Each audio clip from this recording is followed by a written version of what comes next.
राधा वल्लभ श्री हरिवंश। आज हमारे श्रीमद् भागवत का 122वां पाठ है, जिसमें कि राहु आदि की स्थिति, अतलादि नीचे के लोगों का वर्णन। श्री सुखदेव जी कहते हैं, परीक्षित, कुछ लोगों का कथन है कि सूर्य से 10,000 योजन नीचे राहु नक्षत्रों के समान घूमता है। इसने भगवान की कृपा से ही देवत्व और गृहत्व प्राप्त किया है। स्वयं यह सिंही का पुत्र असुराधम होने के कारण किसी प्रकार इस पद के योग्य नहीं है। इसके जन्म और कर्मों का हम आगे वर्णन करेंगे। सूर्य का जो यह अत्यंत तपता हुआ मंडल है, उसका विस्तार 10,000 योजन बतलाया जाता है। इसी प्रकार चंद्रमंडल का विस्तार 12,000 योजन है और राहु का 13,000 योजन। अमृत पान के समय राहु देवता के विष में सूर्य और चंद्रमा के बीच में आकर बैठ गया था। उस समय सूर्य और चंद्रमा ने इसका भेद खोल दिया था।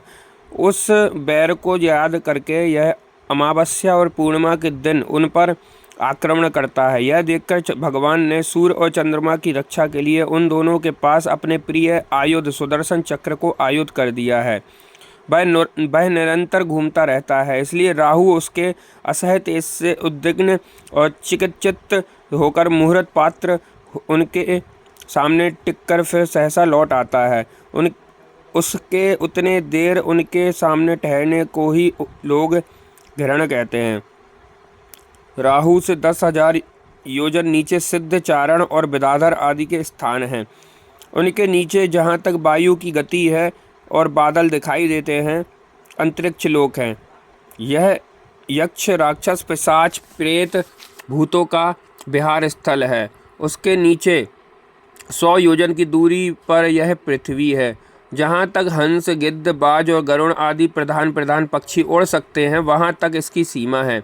पृथ्वी के विस्तार और स्थिति आदि का वर्णन तो हो ही चुका है। इसके भी नीचे अतल, बितल, सुतल, तलातल, महातल, रसातल, पाताल नाम के 7 भूगर्भ स्थित बिल या लोक हैं। ये एक के नीचे एक 10-10 हजार योजन की दूरी पर स्थित हैं और इसमें से प्रत्येक की लंबाई चौड़ाई भी 10-10 हजार योजन ही है। ये भूमि के बिल भी एक प्रकार के स्वर्ग ही हैं। इनमें स्वर्ग से भी अधिक विषय भोग, ऐश्वर्य, आनंद, संतान सुख और धन संपत्ति है। यहाँ के वैभवपूर्ण भवन, उद्यान और क्रीड़ा स्थलों में दैत्य, दानव और नाग तरह तरह के मायामयी क्रीड़ाओं करते हुए निवास करते हैं। ये सब गार्ह स्थेय धर्म का पालन करने वाले हैं। गार्ह स्थेय धर्म का पालन करने वाले हैं। उनके स्त्री, पुत्र, बंधु बांधव, सेवक लोग उनसे बड़े प्रेम करते हैं और सदा प्रसन्न चित्त रहते हैं। उनके भोगों में बाधा डालने की इंद्र आदि ने भी सामर्थ्य नहीं है। महाराज, इन बिलों में मायावी मैदानों की बनाई हुई अनेकों पुरियां शोभा से जगमगा रही हैं, जो अनेक जाति की सुंदर सुंदर श्रेष्ठ मणियों में से रचे हुए चित्र विचित्र भवन, परकोटे, नगर द्वारा, सभा भवन, मंदिर, बड़े बड़े आंगन गृहों से सुशोभित हैं तथा जिनकी कृत्रिम भूमियों, फर्शों पर नाग और असुरों के जोड़े एवं कबूतर, तोता और मैना आदि पक्षी किलोल करते रहते हैं। ऐसे पातालाधिपतियों के भव्य भवन उन पुरियों की शोभा बढ़ाते हैं। वहाँ के बगीचे भी अपनी शोभा से देवलोक के उद्यानों की शोभा को मात करते हैं। उनमें अनेकों वृक्ष हैं, जिनकी सुंदर डालियाँ फल फूलों के गुच्छों और कोमल कोपलों के भार से झुकी रहती हैं तथा जिन्हें तरह तरह की लताओं ने अपने अंग पास से बांध रखा है। यहाँ जो निर्मल जल से भरे हुए अनेकों जलाशय हैं, उनमें विविध विहंगों के जोड़े विलास करते रहते हैं। इन वृक्षों और जलाशयों की सुषमा से वे उद्यान बड़ी शोभा पा रहे हैं। उन जलाशयों में रहने वाली मछलियाँ जब खिलवाड़ करती हुई उछलती हैं, तब उनका जल हिल उठता है। साथ ही जल के ऊपर उगे हुए कमल, कुमुद, कुवलय, कहार, नीलकमल, लाल कमल और शतपत्र कमल आदि के समुदाय भी हिलने लगते हैं। इन कमलों के वनों में रहने वाले पक्षी अविराम क्रीड़ा कौतुक करते हुए भांति भांति वही मीठी बोली बोलते हैं रहते हैं, जिसे सुनकर मन और इंद्रियों को बड़ा ही आह्लाद होता है। उस समय समस्त इंद्रियों में उत्सव सा छा जाता है। वहाँ सूर्य का प्रकाश नहीं जाता, इसलिए दिन रात आदि काल विभाग का भी कोई खटका नहीं देखा जाता।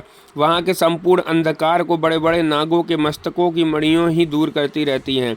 इन लोकों के निवासी जन औषधि रस, रसायन, अन्न, पान, स्नान आदि का भी सेवन करते हैं। वे सभी पदार्थ दिव्य होते हैं। इन दिव्य वस्तुओं के सेवन से उन्हें मानसिक या शारीरिक रोग नहीं होते तथा झुर्रियाँ पड़ जाना, बाल पक जाना, बुढ़ापा आ जाना, देह का कांतिहीन हो जाना, शरीर से भी दुर्गंध आना, पसीना चूना, थकावट अथवा शिथिलता आना तथा आयु के साथ शरीर की अवस्थाओं को बदलना, ये विकार नहीं होते। वे सदा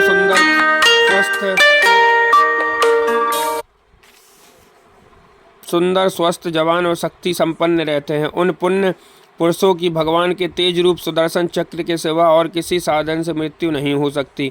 सुदर्शन चक्र के तो आते ही भय के कारण असुर रमणियों का गर्भ स्त्राव और गर्भपात हो जाता है। अतल लोक में मैदानव का पुत्र असुर बल रहता है।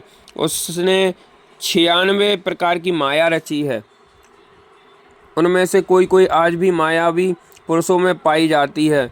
उसने एक बार जमाई ली थी। उस समय उसके मुख से स्वर्णी केवल अपने वर्ण के पुरुषों के रमण करने वाली, कामिनी अन्य वर्णों के पुरुषों से भी समागम करने वाली और पुंचली अत्यंत चंचल स्वभाव वाली 3 प्रकार की स्त्रियां उत्पन्न की। 3 प्रकार की स्त्रियां उत्पन्न हुईं। ये उस लोक में रहने वाले पुरुषों को हाटक नामक रस पिलाकर संभोग करने में समर्थ बना लेती हैं और फिर उनके साथ अपनी हाव भावमयी, चितवन, प्रेममयी मुस्कान, प्रेमालाप और आलिंगन आदि के द्वारा यथेष्ट रमण करती हैं। उस हाटक रस को पीकर मनुष्य मदांध सा हो जाता है और अपने को 10,000 हाथियों के समान बलवान समझकर मैं ईश्वर हूँ, मैं सिद्ध हूँ, इस प्रकार बढ़ बढ़कर बातें करने लगता है। उसके नीचे बितल लोक में भगवान हाट केश्वर नामक महादेव जी अपने पार्षद भूतगणों के सहित रहते हैं। वे प्रजापति की सृष्टि वृद्धि के लिए भवानी के साथ विहार करते हैं। उन दोनों के तेज से वहाँ हाटकी नाम की एक श्रेष्ठ नदी निकली है। उसके जल को वायु से प्रज्वलित अग्नि बड़े उत्साह से पीता है। वह जो हाटक नाम का सोना थूकना है, उससे बने हुए आभूषणों को दैत्य राजों के अंतःपुरों में स्त्री पुरुष सभी धारण करते हैं। बितल के नीचे सुतल लोक है, उसमें महायशस्वी पवित्र कीर्ति विरोचन पुत्र बलि रहते हैं।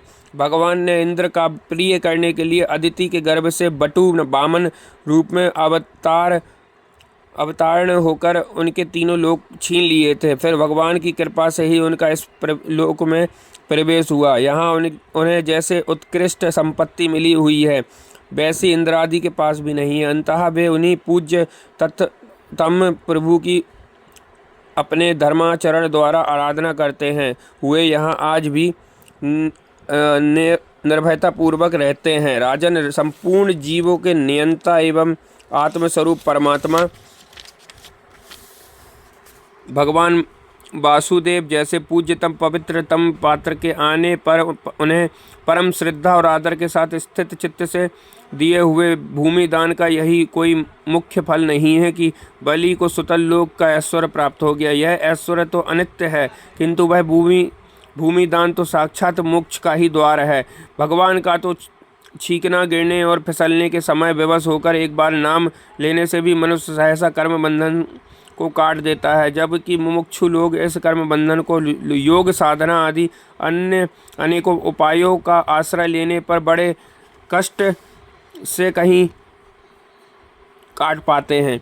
एतेव अपने संयमी भक्त और ज्ञानियों को स्वरूप दान प्रदान करने वाले समस्त प्राणियों के आत्मा श्री भगवान को आत्म भाव से किए हुए भूमि दान का यह फल नहीं हो सकता। भगवान ने यदि बलि को उसके सर्व स्वदान के बदले अपनी विस्मृति कराने वाला यह मायामय भोग और ऐश्वर्य ही दिया तो उन्होंने उस पर यह कोई अनुग्रह नहीं किया। जिस समय कोई और उपाय न देखकर भगवान ने याचना के छल से उसका त्रिलोकी की राज्य छीन लिया, उसके पास केवल उसका शरीर मात्र ही शेष रहने दिया, तब वरुण के पासों में बांधकर पर्वत की गुफा में डाल दिए जाने पर उसने कहा था, खेद है, यह ऐश्वर्यशाली इंद्र विद्वान होकर भी अपना सच्चा स्वार्थ सिद्ध करने में कुशल नहीं है।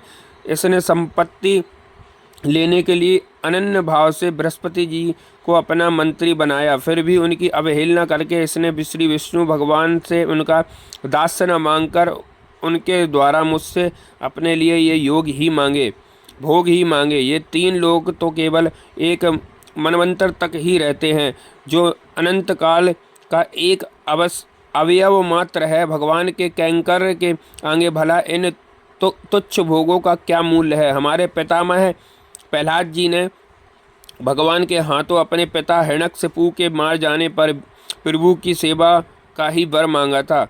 भगवान देना भी चाहते थे तो भी उनसे दूर करने वाला समझकर उन्होंने अपने पिता का निष्कंटक राज्य लेना स्वीकार नहीं किया। वे बड़े महानुभाव थे। मुझ पर तो न भगवान की कृपा ही है, न मेरी वासनाएं ही शांत हुई हैं। फिर मेरे जैसे कौन पुरुष उनके पास पहुंचने का साहस कर सकता है। राजन, इस बलि का चरित्र हम आगे 8वें स्कंद में विस्तार से कहेंगे। अपने भक्तों के अति प्रति भगवान का हृदय दया से भरा रहता है। इसी से अखिल जगत के परम पूजनीय गुरु भगवान नारायण हाथ में गदा लिए सुतल लोक में राजा बलि के द्वारा सदा उपस्थित रहते हैं। एक बार जब दिग्विजय करता हुआ घमंडी रावण वहां पहुंचा, तब उसे भगवान ने अपने पैर के अंगूठे की ठोकर से ही लाखों योजन दूर फेंक दिया था। सुतल लोक से नीचे तलातल है, वहां त्रिपुराधिपति दानव राजमय रहता है। पहले तीनों लोकों को शांति प्रदान करने के लिए भगवान शंकर ने उसके तीनों पूर्व भस्म कर दिए थे। फिर उन्हीं की कृपा से उसे यह स्थान मिला।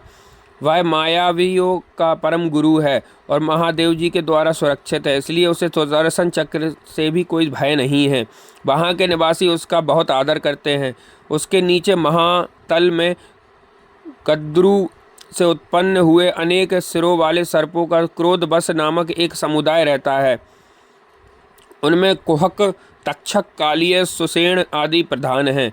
उनके बड़े बड़े फन हैं। वे सदा भगवान के वाहन पक्षीराज गरुण जी से डरते रहते हैं, तो भी कभी कभी अपने स्त्री, पुत्र, मित्र और कुटुंब के संग से प्रमत्त होकर विहार करने लगते हैं। उसके नीचे रसातल में पणी नाम के दैत्य और दानव रहते हैं। ये निवातक, वच्च, कालिय और हिरण्यपुरवासी भी कहलाए जाते हैं।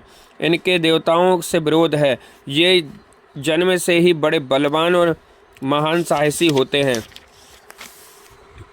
किंतु जिनका प्रभाव संपूर्ण लोकों में फैला हुआ है, उन श्री हरि के तेज से बलाभिमान चूर्ण हो जाने के कारण ये सर्पों के समान लुक छुप कर रहते हैं तथा इंद्र की दूती शर्मा के कहे हुए मंत्रवर्ण रूप वाक्य के कारण सर्वदा इंद्र से डरते रहते हैं। रसातल के नीचे पाताल है। वह शंख, कुलिक, महाशंख, श्वेत, धनंजय, धृतराष्ट्र, शंखचूर्ण, कंबल, अस्तर,